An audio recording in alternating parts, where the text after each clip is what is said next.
When you control how you respond, no one can manipulate you. This is where true strength begins. Emotional mastery isn't about suppressing your feelings or pretending you don't feel pain. It's about owning your reactions so completely that external forces lose their power over your internal peace. This is what separates those who crumble under pressure from those who rise in the face of adversity. Because when your emotions are out of your control, your life is out of your control. But once you learn to regulate your emotions, you reclaim the steering wheel of your life. Every day people are pulled like puppets by others' words, attitudes and opinions. A single insult can derail an entire week. A small rejection can create self-doubt that lingers for months. That is the danger of giving emotional access to people who don't deserve it. When your emotional state is dependent on how others treat you, you are not free, you are enslaved. People can manipulate you, provoke you, and use your feelings against you. They know what buttons to push, and every time they push them, they watch you break. That's not weakness because you feel. That's weakness because you've never trained yourself to respond rather than react. Emotional mastery is the shield that makes you untouchable. When insults don't penetrate, when silence doesn't shake you, when chaos around you doesn't cause chaos within you, that is true power. People think power is in control over others, but the real power is control over self. It's not about dominance, it's about discipline. It's not about winning arguments, it's about walking away without the need to prove anything. The strongest person in the room isn't the loudest one, it's the one who doesn't flinch when others try to provoke them. That calm, grounded presence, that's what emotional mastery gives you. This doesn't mean you stop feeling. It means you feel fully, but you choose how to express it. You feel the anger, but don't become rage. You feel the sadness, but don't collapse into despair. You feel disappointment, but move forward with wisdom. Emotional mastery means being the observer of your emotions, not the slave to them. You can acknowledge pain without drowning in it. You can recognize disrespect without needing to retaliate. This kind of control doesn't come overnight. It's trained in silence, in solitude, in moments where you could have exploded but chose stillness instead. Once you reach this level, people notice. The ones who used to manipulate you will grow frustrated because you no longer give them what they want. Emotional chaos. They will test you, they will press harder, but you won't move because you are no longer playing their game. You've built your peace from within, and nothing external can shake what's rooted deeply inside you. That's emotional mastery. And that is the ultimate power, not because it controls others, but because it frees you from them, from reaction, from dependence, from weakness. And once you are free, you are finally unstoppable. Silence is often misunderstood. People confuse it with weakness, with submission, with having nothing to say. But silence, when chosen with intention, is one of the most powerful weapons a person can wield. It's not the silence of fear, it's the silence of control. It's the calm in the eye of the storm, the pause that disarms chaos. When emotions run high, when tension fills the room, it is not the loudest voice that wins. It's the one who holds their ground without being shaken. The ability to respond with calm instead of chaos makes you unstoppable, especially in conflict, because silence carries a weight that noise can never match. When you're silent, you're observing, you're calculating.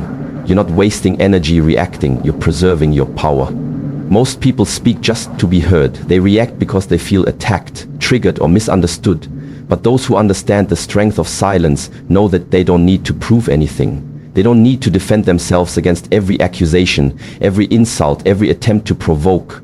Instead, they let their stillness speak louder than words ever could. Silence creates discomfort for those who thrive on drama. It removes the fuel from their fire, and in that absence, they reveal more about themselves than you ever need to.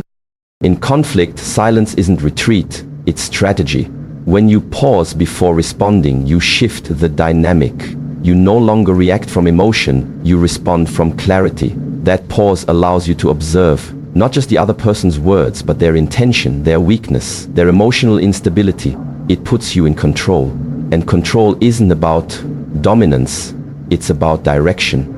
When you're calm, you dictate the tone. You refuse to be pulled into emotional turbulence. You keep your energy intact while others exhaust themselves trying to provoke a reaction.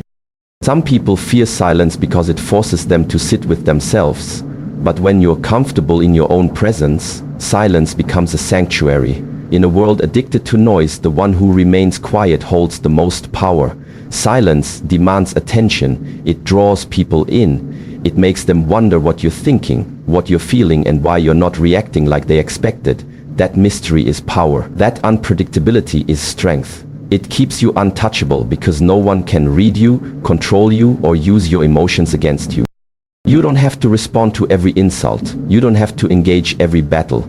Not every opinion deserves your voice, and not every conflict deserves your energy. Your silence, when chosen wisely, protects your peace and elevates your presence. It's not about being passive, it's about being precise.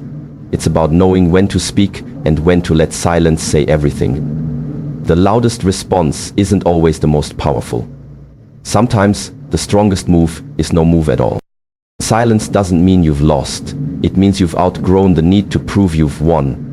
That's the kind of strength that can't be shaken, manipulated, or broken. That's why silence isn't a weakness, it's a weapon. And when you master it, you become unstoppable. Emotional triggers are like invisible strings that others can pull to manipulate your behavior, your mood, and your decisions. They're the soft spots in your psyche, wounds that haven't fully healed, insecurities you haven't faced, fears that still live under the surface. And if you don't learn to recognize and disarm them, they become weapons in the hands of anyone who wants to control you. But here's the truth. Emotional triggers only have power if you give them power. Those in chains unless you refuse to break them. Learning to disarm your emotional triggers is how you take that power back. And when you do, no one can use your own emotions against you ever again. The most dangerous part of emotional triggers is that they often operate without your awareness. Someone says something seemingly harmless and you suddenly feel anger, shame, sadness, or panic. You may not even understand why it hurts so much, it just does. That's because the trigger is connected to something deeper. A memory, a betrayal, a moment from the past where you felt powerless, rejected, or not good enough. And when someone intentionally or unintentionally touches that nerve, your body reacts before your mind catches up. That's not your fault, but it is your responsibility to fix. If you don't take the time to identify your triggers, you'll live your life in a constant state of emotional reaction. You'll snap at people who don't deserve it. You'll fall into patterns that sabotage your growth. Worse, people who understand your weak spots will use them to control you. They'll know how to make you doubt yourself.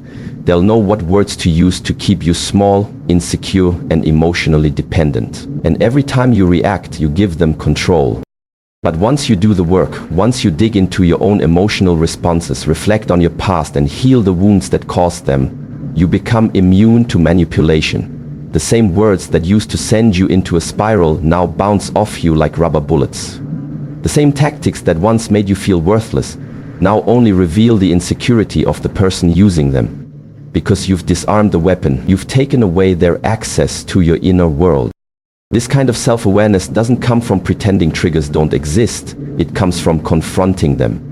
When you feel a strong emotional reaction, ask yourself, what is this really about? Where is this coming from? What story am I telling myself that gives this person the power to affect me? The answers won't always come quickly, but over time, you'll see the patterns, and once you see them, you can break them. No one should have the power to control your peace, your confidence, or your self-worth. When you master your triggers, you reclaim that power.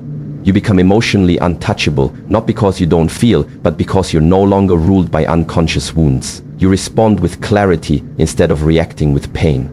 And in doing so, you step into a version of yourself that no longer fears manipulation, because there's nothing left inside you for them to weaponize. The power of internal validation is one of the most liberating forces a person can possess. When you no longer need approval from others to feel worthy, you become immune to rejection, criticism, and manipulation. You stop living for applause and start living for purpose.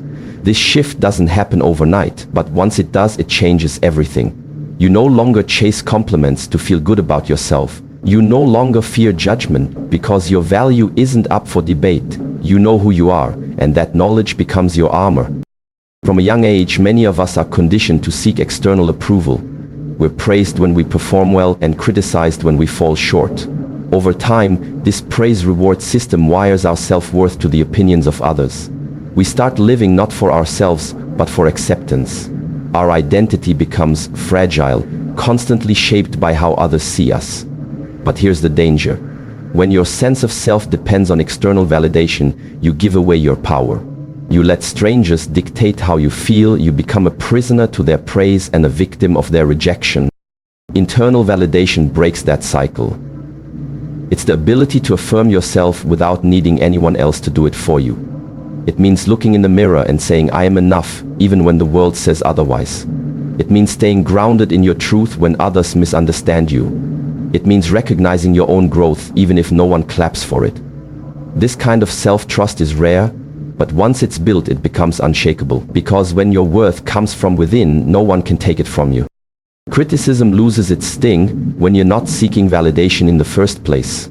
You can receive feedback without falling apart. You can hear someone's opinion without questioning your value. Even rejection, which once felt like a dagger, becomes just another redirection. When you no longer crave approval, rejection becomes information, not devastation. You begin to understand that not everyone will like you, and that's perfectly okay. Their opinion doesn't change your reality. It doesn't touch your core, because your core is built on your own understanding of who you are. Living from internal validation gives you freedom. You make decisions based on your values, not others' expectations. You speak your truth without censoring yourself for the comfort of others. You walk into rooms without needing to be liked, and that very confidence is what earns respect. Ironically, when you stop needing approval, people begin to give it more freely. Why? Because self-assurance is magnetic. People are drawn to those who don't beg for validation but instead radiate it from within. Internal validation isn't arrogance, it's clarity. It's knowing your strengths, owning your flaws, and not needing anyone else to co-sign your worth. It's the foundation of real self-love, the kind that doesn't crumble under pressure. And in a world that's constantly trying to define you, internal validation is your way of saying, I already know who I am. That is power, quiet, steady, and unbreakable. Reaction is slavery, response is freedom. This simple truth separates those who are controlled by life from those who command it. Every day you are faced with moments that challenge your patience, test your values, and provoke your emotions. And in those moments you have two choices: react impulsively or respond consciously. The first enslaves you to your emotions, while the second empowers you with clarity and control. Reaction is the knee-jerk impulse that comes from unexamined emotion. It's raw, fast, and often regrettable. It happens when your buttons are pushed and your wounds are exposed. You lash out, you withdraw, you say things you don't mean, or you make decisions you can't take back. Reactions are driven by fear, anger, insecurity, or ego. They arise not from strength, but from survival. And the more you live in reaction, the more predictable and controllable you become. Anyone who knows your triggers can manipulate your behavior. Anyone who can provoke you owns you. On the other hand, response is born from self-awareness. It's a deliberate action, not a reflex. It means pausing, breathing, thinking, then choosing how to move forward. Response takes discipline. It takes strength to feel deeply without being consumed, to experience anger without becoming rage, to feel sadness without falling apart. When you respond instead of react, you create space between the stimulus and your decision, and in that space lies your freedom. That space is where you take your power back.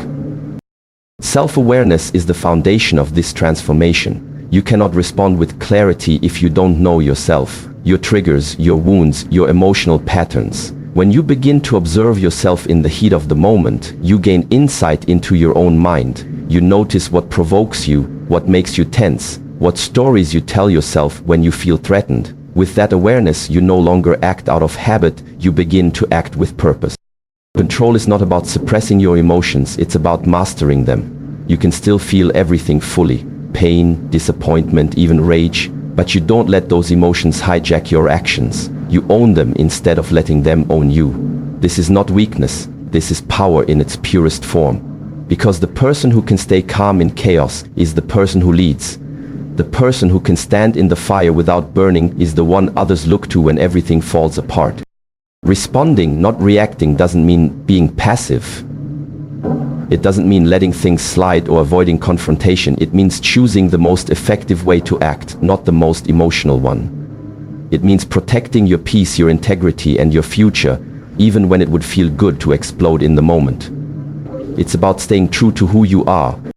When you master this skill, you become untouchable. People will try to trigger you, push you, provoke you, but you won't flinch.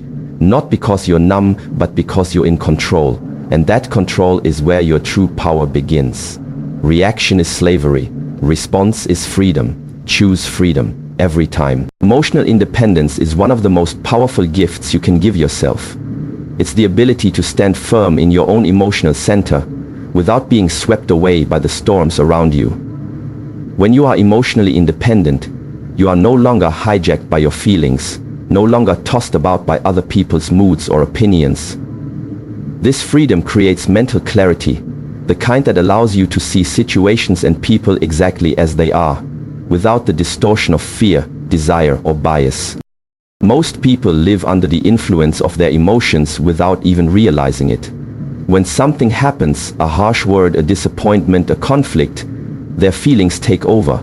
Their thoughts cloud with anger, sadness, or anxiety, and suddenly the reality of the situation becomes blurred. They see enemies where there are none, threats where there are none, and problems far bigger than they really are. Emotional hijacking distorts judgment because it prioritizes survival over truth. In that state, decisions are made based on pain or fear, not reason or wisdom. But when you cultivate emotional independence, you refuse to be a passenger on the roller coaster of your feelings. You recognize the emotions as signals, not facts. You observe them with curiosity rather than being consumed by them. That observation creates distance, and distance brings clarity. Instead of reacting to every emotional trigger, you step back and assess the situation with a clear mind. You see the true motives of people, the real consequences of events, and the best course of action for yourself. This clarity is the foundation for wise choices and effective action. Mental clarity from emotional independence also means you are less likely to project your fears or desires onto others. When emotions control you, it's easy to assume others have bad intentions or that situations will end badly because you're afraid or insecure. But with emotional independence, you can separate your internal world from the external one. You understand that someone's harsh words may have nothing to do with you, or that a difficult situation may be temporary and solvable. This insight prevents unnecessary conflict and helps you maintain healthier relationships. Furthermore, emotional independence protects your peace. When you are no longer tied to the approval or judgment of others, you don't lose your calm when faced with criticism or rejection. You don't spiral into self-doubt when things don't go your way. Your emotions don't control your self-worth. That kind of mental clarity allows you to focus on what truly matters: your goals, your values, and your growth. You don't waste energy on distractions or false narratives because you see through them clearly. This clarity isn't something you gain overnight. It requires practice, patience, and self-awareness. It means training yourself to notice when emotions rise and choosing not to act on impulse. It means reflecting on your feelings to understand what's underneath them. It means accepting that not every emotional wave needs to dictate your reality. Over time, this practice rewires your mind and heart. You become someone who responds calmly, thinks strategically, and acts with purpose. When emotional independence leads to mental clarity, you live a life of freedom and truth. You navigate challenges with calm confidence and build connections based on understanding rather than reaction. You become the master of your inner world, and in doing so, you unlock the power to shape your outer world. The journey to emotional independence and mastery is not always easy, but it is undeniably worth every effort. When you learn to control your responses, disarm your triggers, embrace silence as strength, and validate yourself from within, you step into a power that no one can take away. This power grants you mental clarity, frees you from the chaos of emotional hijacking, and allows you to see the world and yourself with unshakable truth. True freedom comes not from controlling others, but from mastering your own inner world. And once you claim that freedom, you become unstoppable. No one can control your emotions again, because you have become the master of your own peace and power.